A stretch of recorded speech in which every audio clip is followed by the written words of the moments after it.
जय हिंद बच्चों, Sanjay public inter college की ऑनलाइन क्लासेस में आपका स्वागत है। सब्जेक्ट है बच्चों हमारा सामाजिक विज्ञान, इसी का पाठ इतिहास, क्लास 9।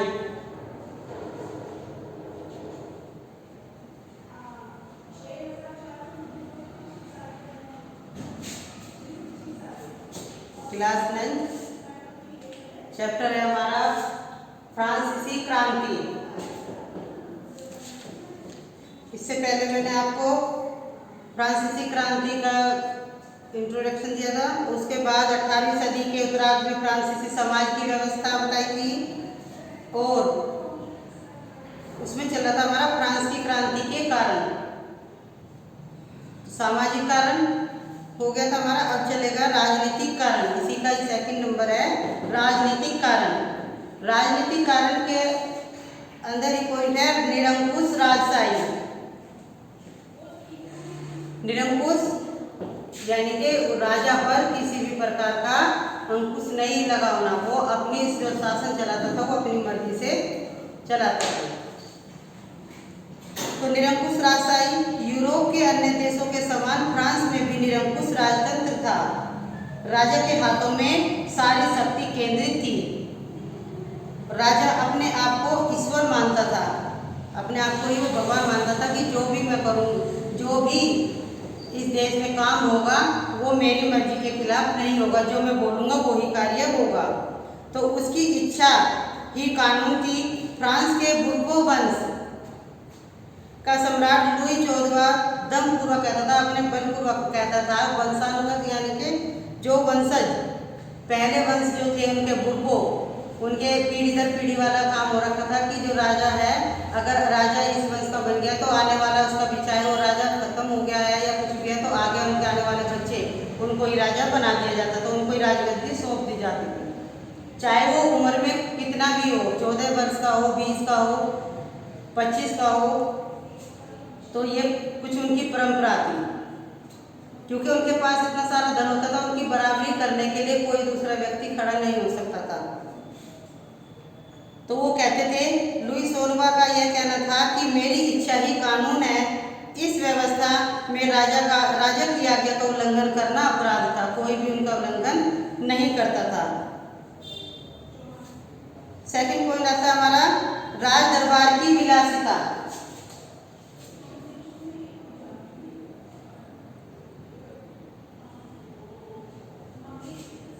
राज दरबार की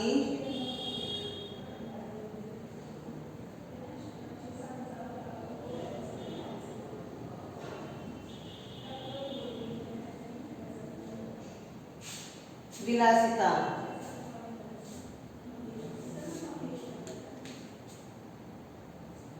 फ्रांस का राज दरबार विलासिता का केंद्र था।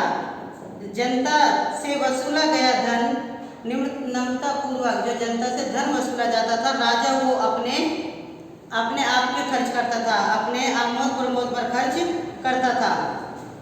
लुई 16वां पेरिस से मीलों दूर वर्साई के शीश महल में रहता था और शान शौकत से रहता था।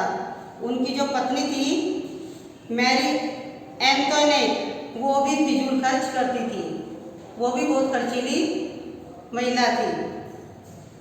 और जो उनके सेवा में लगे हुए थे, राज दरबार में जो उनके लगे हुए थे दास दासियाँ थे, वो भी, क्योंकि बहुत से बोलते हैं ना कि जो राजा के थोड़ा चापलूसी करते हैं, इधर उधर का काम करते हैं, तो वो उनका फायदा उठाते हैं और राजा उनको बहुत अच्छा मानता है कि ये तो मेरे खिलाफ कुछ भी शब्द नहीं बोलते या मेरी बात किसी तक नहीं पहुंचती, ये बहुत अच्छे हैं। तो उनका भी काम अच्छा चल रहा था उन्हीं के राजा के द्वारा। तो दास दासियाँ भी जो थी वो भी उनके जो काम करते थे उनमें भी उनका बहुत ज़्यादा फायदा उठाते थे। तो मैरी डेफिसिट के नाम से जानी जाती। एंटोनेट तो उनका नाम था और वैसे उनको सब जानते थे मैडम डेफिसिट। और इतना ही नहीं, जो राज दरबार के चाटुकारों की भीड़ रहती थी, तो भीड़ तो रहती थी कि बताया कि राजा के पास जो जाएगा, जो उनका काम करेगा, तो राजा उसको कुछ ना कुछ देगा भी और उनको कुछ फायदा भी होगा। और सारी बात देखते हुए भी वो किसी के सामने कुछ भी नहीं कहते थे, क्योंकि फिर उनकी कमाई में, उनके खाने पीने, उनके रहन सहन में कटौती हो जाती। तो राजा के समान भोग विलास में मगन रहते थे। थर्ड पॉइंट आता है न्याय व्यवस्था की दुर्बलता।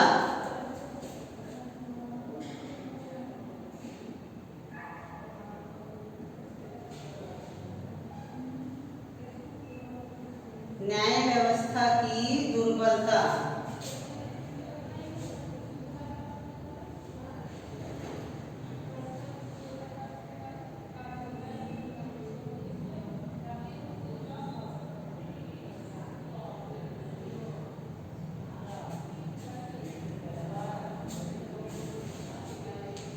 फ्रांस की न्याय व्यवस्था में भी अनेक दुर्गुण विद्यमान थे। न्याय व्यवस्था अत्यंत महंगी थी तथा छोटे छोटे मुकदमों में भी अधिक धन खर्च होता था। जो छोटा छोटा काम भी होता था, आपसी किसी से झगड़ा हो गया या थोड़ा बहुत लेन देन हो गया, उसमें भी जो मुकदमा पहुंचता था तो उसमें भी वे भारी भरकम पैसा लेते थे। न्याय सही से नहीं करते थे, क्योंकि अगर न्याय एक बार में खत्म हो गया, एक बार में सुन लिया कि जो गलत है उसको गलत बोला जाए, जो सही है उसको सही बोला जाए, तो आगे मुकदमा चलेगा ही नहीं, पैसा आगे लगेगा ही नहीं, पर उसको खींच देते थे, उसमें अधिक पैसा उनसे वसूलते थे। फोर्थ पॉइंट है प्रशासनिक भ्रष्टाचार।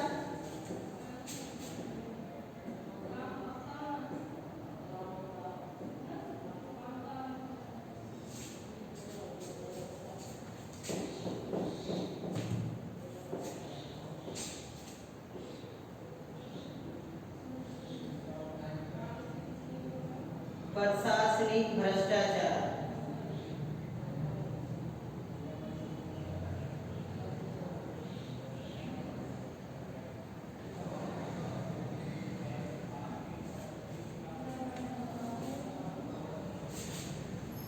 और फिफ्थ पॉइंट है इसी में ही प्रशासनिक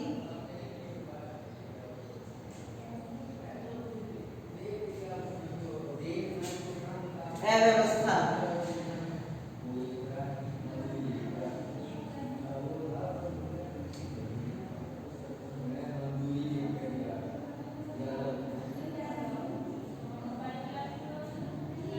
देखिए पहले मैं इसको समझा दूं। प्रशासनिक भ्रष्टाचार, राज्य के जो सलाहकार थे, जो सेवक थे, वो भी इस भ्रष्टाचार से जुड़े हुए थे। वे उनका भी एकमात्र उद्देश्य था कि राजा की चाटुकारिता कर अपना उल्लू सीधा करना, कि उनके राजा की जो उसमें लगे रहते थे, सेवा में लगे रहते थे, तो वे भी अपना उल्लू सीधा करते, अपना काम बनाते थे। तो राज्य के महत्वपूर्ण पदों पर योग्यता के आधार पर नहीं, बल्कि पैरवी के आधार पर नियुक्त की जाती थी। योग्यता चाहे उनकी कुछ भी हो, उसके अनुसार नहीं, बस जो उनकी पैरवी कर रहे हैं, जो उनकी देखभाल कर रहे हैं, उस पर की जाती थी। पदाधिकारी एक दरबारी एक दूसरे को नीचा दिखाने में लगे रहते थे, वो उसका षड्यंत्र रचते रहते थे, जिससे प्रशासन पर बुरा प्रभाव पड़ा। प्रशासनिक अव्यवस्था। फ्रांस में प्रशासनिक एकरूपता का सर्वथा अभाव था। वहाँ का प्रशासन अव्यवस्थित एवं बेढंगा था, कोई तरीका नहीं था। वहाँ का जो शासन था, जो शासन में काम कर रहे थे, वहाँ का कोई रूल्स नहीं बना हुआ था। रूल बने होते हैं तो सभी उसमें काम सही तरीके से करते हैं, वो बहुत बेढंगा था। अन्य प्रशासनिक इकाइयों में अलग अलग कानून प्रचलित थे। 6 पॉइंट आता है अति केंद्रीकृत प्रशासन।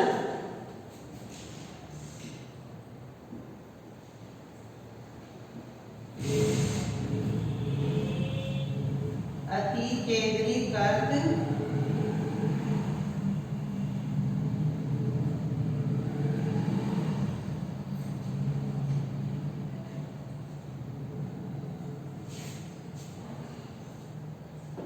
प्रशासन। और नेक्स्ट इसका व्यक्तिगत स्वतंत्रता का अभाव।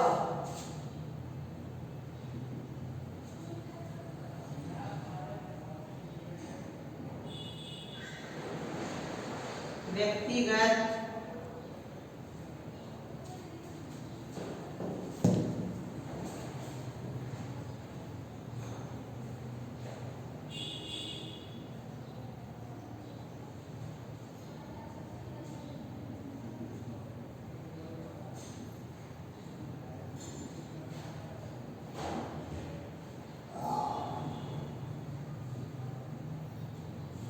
स्वतंत्रता का अभाव।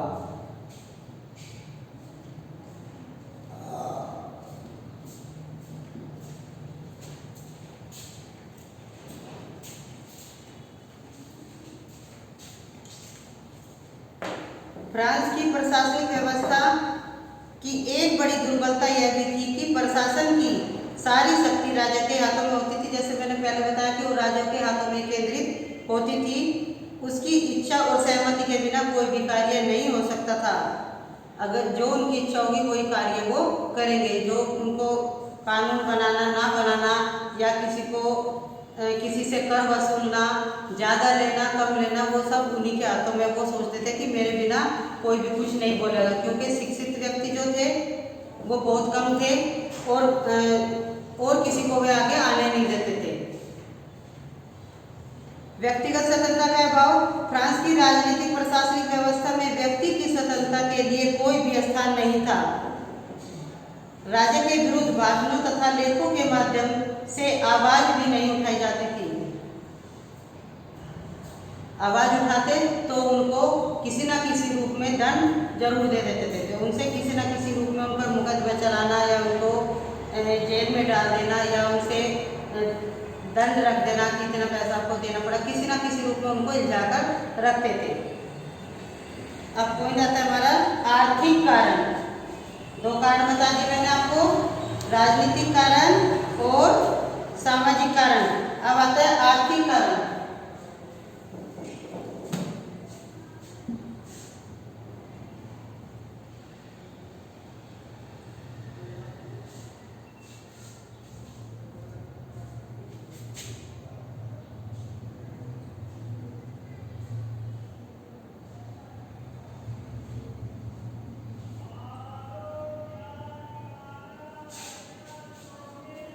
इसमें भी बहुत सारे पॉइंट है इसके अंदर।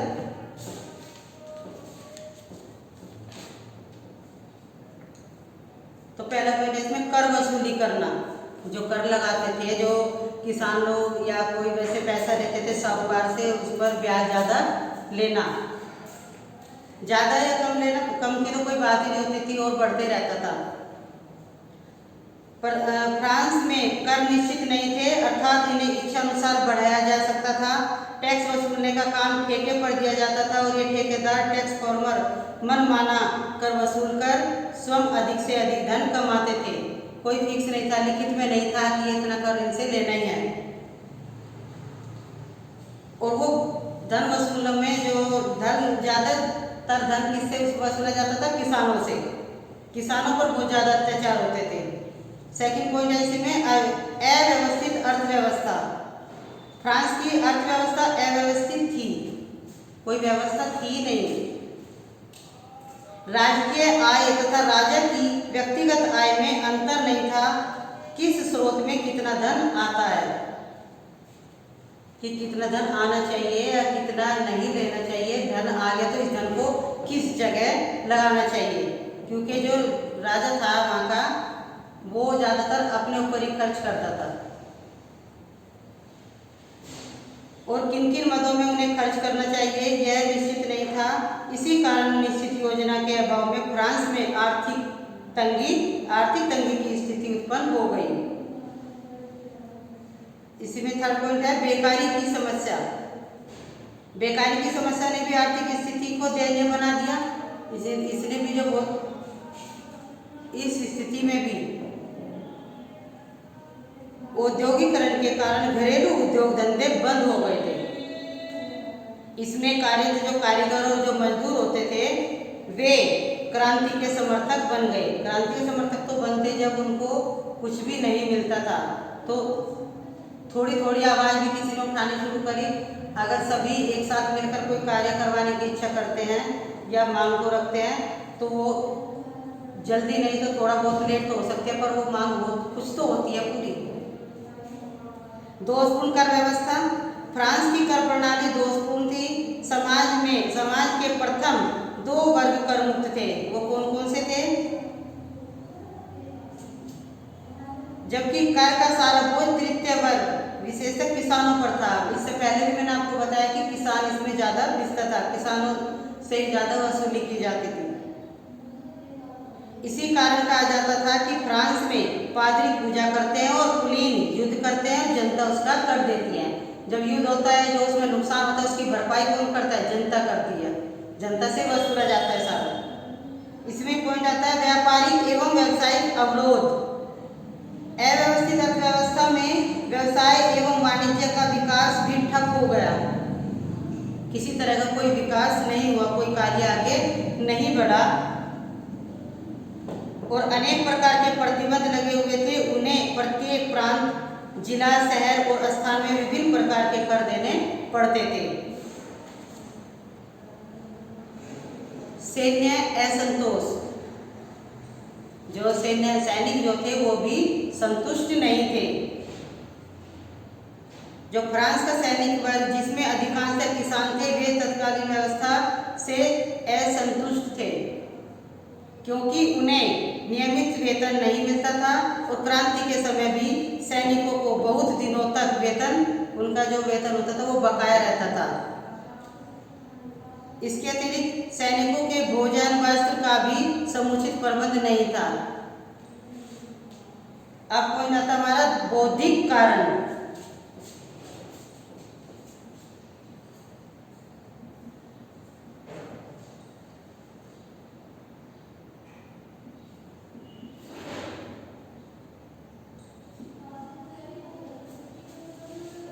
बौद्धिक कारण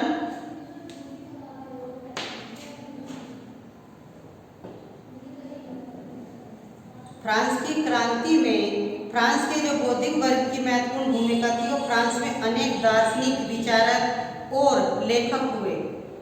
लोगों ने तत्कालीन व्यवस्था पर करारा प्रहार किया और जनता के लिए मतलब जनता इनके विचारों से गहरे रूप से प्रभावित हुई एवं क्रांति के लिए तैयार हो गई, लड़ाई के लिए वो तैयार हो गई। और जिन दार्शनिकों ने फ्रांस के जनमानस को झकझोर दिया उनमें मॉन्टेस्क्यू, वोल्टेयर और रूसो के नाम से जाने जाते हैं। इन्होंने बहुत सारी किताबें लिखी, उसमें लिखा वोल्टेयर है, मॉन्टेस्क्यू है, जॉन लॉक है और जॉक रूसो। इन सभी ने एक एक पुस्तक लिखी, एक एक दो दो उसमें उसके लिए लिखा कि राजा को जो देश अच्छे से चलाना चाहिए, जरूरी नहीं है कि अपने ही मनमानी से वो कार्य करे। तो जॉन लॉक के अनुसार उसने अपनी पुस्तक टू ट्रीटाइजेज ऑफ गवर्नमेंट जो 1690 में 1690 में प्रकाशित हुई और मॉन्टेस्क्यू ने जो लिखी उन्होंने भी अनेक पुस्तकों की रचना की। Persian letters, the spirit of laws, उसका मानना था कि जीवन, संपत्ति एवं स्वतंत्रता मानव के जन्मसिद्ध अधिकार है। इसके अतिरिक्त मॉन्टेस्क्यू का यह कथन भी उल्लेखनीय है कि यदि शासक उचित रूप से अपने उत्तरदायित्व का पालन करे, अपने उनको समझे, जिम्मेदारी को समझे, तो क्यों नहीं हो सकता कार्य। ये सब जो भ्रष्टाचार फैल रहा हुआ है, जो किसी को कुछ जिसकी मान लिया कोई जरा सा भी कुछ काम होगा तो मुकदमा कर दिया, उनसे ज़्यादा पैसा लिया गया, जो मुकदमा लड़ा गया, जो खारिज किया गया, कुछ भी है, और किसानों से कर वसूलना, ये सब नहीं होता। और जब वो अपनी उसका पालन नहीं करते तो उसे क्रांति द्वारा नष्ट करने का अधिकार समाज को प्राप्त है, उनको होना चाहिए। मॉन्टेस्क्यू की सबसे बड़ी देन शक्ति के पृथक्करण का सिद्धांत है जो वर्ष 1748 में प्रकाशित हुई। इस सिद्धांत का प्रतिपादन किया कि इसके अनुसार राज्य की शक्तियां कार्यपालिका, विधायिका एवं न्यायपालिका एक ही हाथों में केंद्रित नहीं होनी चाहिए। अगर एक के हाथ में ही होगी तो सारी पावर उन्हीं के हाथ में हो जाएगी, वो फिर अपनी मनमानी करेंगे। ऐसा होने से शासन निरंकुश और स्वेच्छाचारी नहीं होगा। अब पॉइंट आता है हमारा विदेशी घटनाओं का अभाव।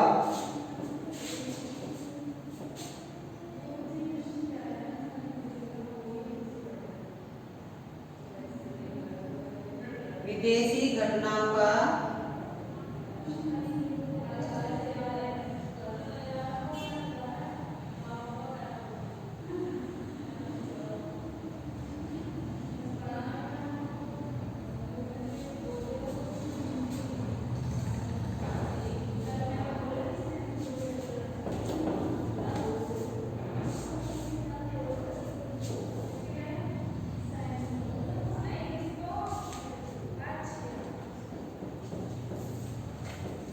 क्रांति पर, फ्रांस की क्रांति पर विदेशी घटनाओं का भी प्रभाव पड़ा, उसका भी बहुत असर पड़ा।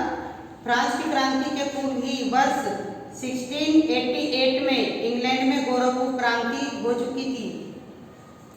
इसके परिणाम स्वरूप इंग्लैंड में निरंकुश एवं स्वेच्छाचारी शासन समाप्त हुआ तथा जनता के नागरिक अधिकारों की सुरक्षा हुई और वर्ष 1689 में पारित अधिकारों के घोषणा पत्र द्वारा नागरिक अधिकारों की सुरक्षा की गारंटी दी गई। राजा की निरंकुशता पर संसद ने नियंत्रण लगा दिया और फ्रांस के जो लोग थे वो इंग्लैंड जैसी संवैधानिक शासन व्यवस्था की कामना करने लगे। लास्ट पॉइंट आता हमारा तत्कालीन कारण। तत्कालीन कारण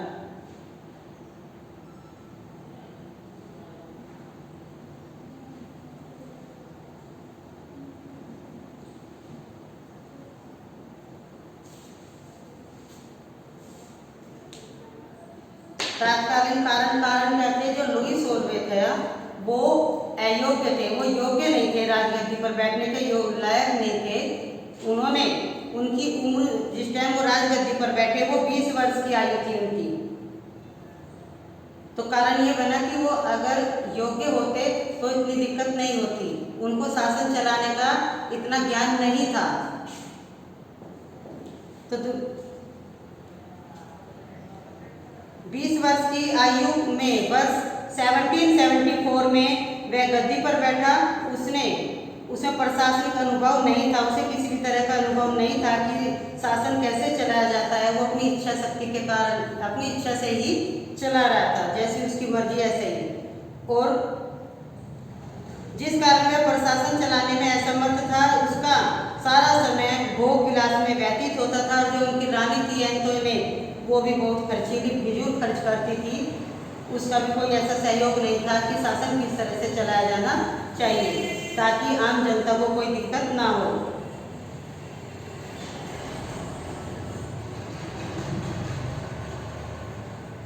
और देश जो था, जब वो पूरा खर्च अपने ऊपर ही करते थे तो राजकोष में इकट्ठा कुछ नहीं हो पाता था, तो वो तो अपने आप ही दिवालिया घोषित हो जाता। जब दिवालिया घोषित होने का मतलब है कि उसमें पैसा नहीं था, तो आगे काम भी क्या करे और कोई सलाह, किसी की सलाह लेना नहीं और कार्य अच्छे से करना नहीं। जो उसके दरबारी थे, जो उसके दास दासिया थे, जो उसकी सेवा में लगे रहते थे, बस उनको ही फायदा मिलता था उसका। तो लुई के मंत्रियों ने आर्थिक संकट से बचने के लिए कुछ उपाय सुझाए, उसमें कुलीनों पर कर लगाना शामिल था। और कुलीन इसके लिए तैयार नहीं थे। वो तैयार क्यों होंगे? क्योंकि पहले जो इतना कर लगाना नहीं था, जब खाली हो गया तो उन्होंने पैसा वसूलना शुरू कर दिया।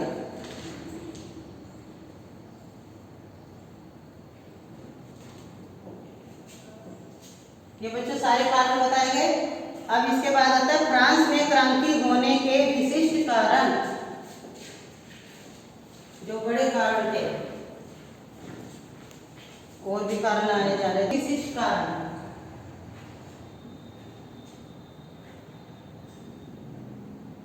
फ्रांस में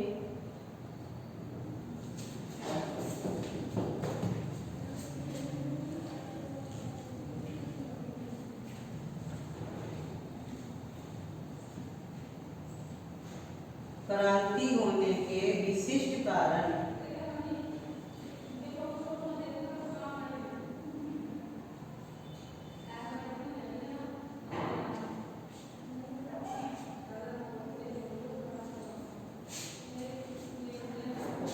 इसमें 3 पॉइंट है बच्चों। दार्शनिकों की भूमिका और राजनीतिक और प्रशासनिक व्यवस्था और मध्यम वर्ग का उदय।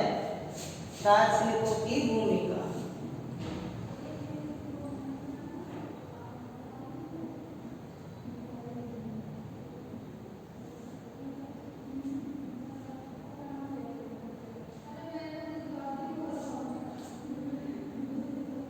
सेकंड है राजनीतिक और प्रशासनिक व्यवस्था।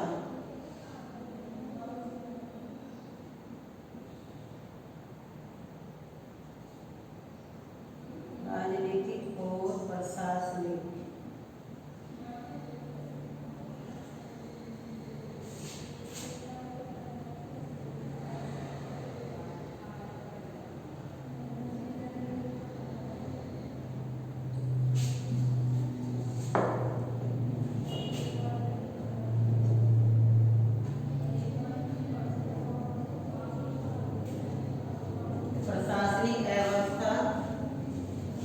थर्ड जो पॉइंट है वो है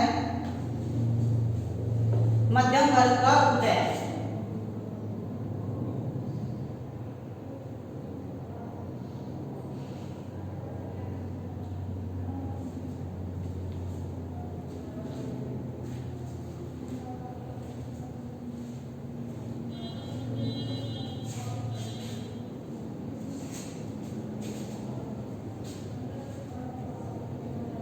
तो दार्शनिकों की भूमिका पहले इसी के विषय में बता दूं कि ऐसा ठीक कहा जाता है कि अगर फ्रांस में दार्शनिक नहीं होते तो वहां क्रांति नहीं होती। मॉन्टेस्क्यू, वोल्टेयर, रूसो और अन्य विचारकों ने अपने अपने लेखों में जनमानस को झकझोर कर उन्हें क्रांति के लिए तैयार किया। अभी जो मैंने आपको बताया था, उन्होंने जो पुस्तक लिखी थी, जो रचनाएं लिखी थी, तो हर व्यक्ति को उन्होंने जागरूक करने की कोशिश की, उन्हें झकझोर कर दिया और लड़ाई करने के लिए तैयार कर दिया कि या तो ऐसे चलेगा देश सही से, राजा सही बैठेगा, राजा सही न्याय लेगा तो अच्छे से होगा, नहीं होगा तो फिर अपनी मांग पूरी करने के लिए आपको लड़ाई करनी पड़ेगी। यूरोप के अन्य राष्ट्रों में ऐसी स्थिति नहीं थी, इसलिए क्रांति अर्थव्यवस्था फ्रांस से ही शुरू हुई। नेक्स्ट पॉइंट है राजनीतिक और प्रशासनिक व्यवस्था। अगर फ्रांस में कोई अव्यवस्थित राजनीतिक प्रणाली रहती जो राजा को उचित सलाह दे सकती, राजा को किसी ने अच्छी सलाह देने की अगर किसी ने कोशिश भी की तो उसको आगे आने नहीं दिया, तो क्रांति नहीं होती।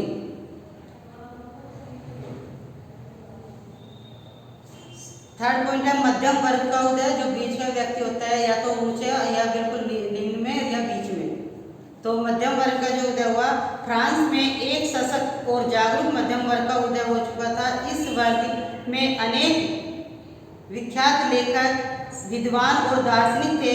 व्यापारी और पूंजीपति वर्ग भी मध्यम वर्ग में ही थे, वे भी मध्यम वर्ग के ही लोग थे। धन और विवेक के मध्यम वर्ग कुलीन वर्ग से किसी प्रकार कम नहीं था, किसी प्रकार से भी वे कम नहीं थे। यह वर्ग अपने अधिकारों के प्रति सजग थे, अपने अधिकार लेने के लिए वो तैयार थे कि अगर बोलने का मौका दिया जाए तो तभी तो कुछ बात रखे आगे। जो विभिन्न माध्यमों से प्रचलित व्यवस्था पर आघात कर उससे परिवर्तन की मांग कर रहा था।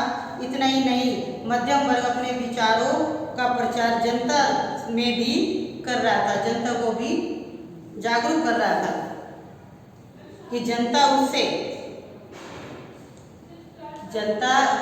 अगर कहीं युद्ध हो रहा है, कहीं लड़ाई हो रही है, कहीं छोटी मोटी भी है, अगर अपने देश की है, अपने गांव की है, जो उसमें नुकसान होगा वो सब जनता से उन्हीं से वसूला जाता है।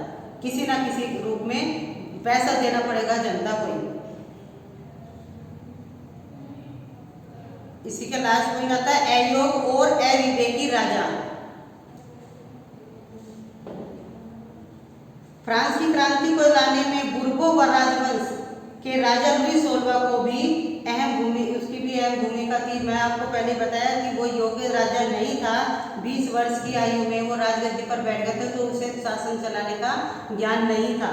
और उसकी जो पत्नी थी वो भी फिजूल खर्ची, ज़्यादा ही खर्चीली थी, वो भी अपने ऊपर खर्च करती थी, तो उनका जो ढंग था वो राज्य चलाने का वो अच्छा नहीं था। अगर वे अच्छे होते तो फ्रांस में क्रांति नहीं होती।